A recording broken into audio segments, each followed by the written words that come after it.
Thou shalt not use jargon.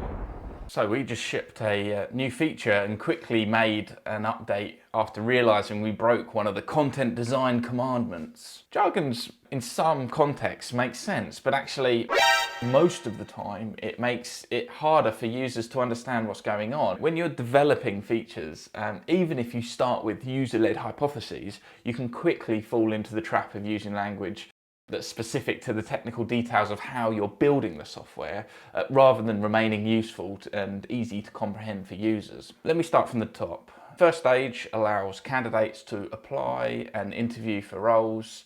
We want to notify hiring teams when new applications are received and when interviews are finished effectively, so that hiring teams can make decisions on whether to progress or reject candidates. For new applications, there's a moment in an applicant's journey where we could potentially send that email to the hiring team. So there's a number of steps that they go through to complete an application form and review and then submit.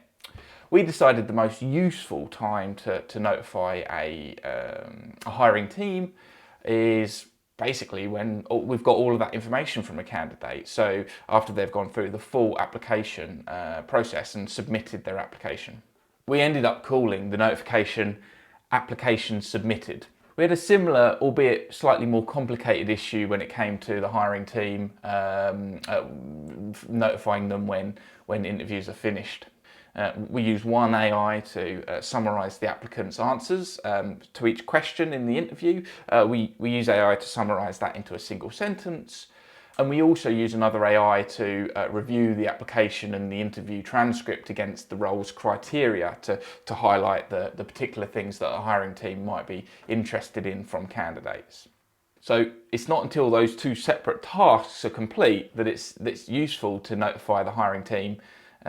So we settled on calling this analysis complete. When David and I designed this feature, we were totally with our technical heads on. So it wasn't until we shipped this feature out and started using the notifications ourselves that we noticed actually the language doesn't make sense and actually has drifted away from the original user needs that we had. We later shipped an update renaming application submitted to new application and analysis complete to interview finished, and that ended up shipping in the email templates as well as in the admin. If we just quickly go to notifications here, you can see it now says new application and interview finished. And best way to address it, thinking like or being an actual user of your software. Hopefully it'll make more sense to users now. How often do you get confused by jargon, or how often do you ship software with jargon? How do you as a team avoid shipping jargon? Let me know in the comments.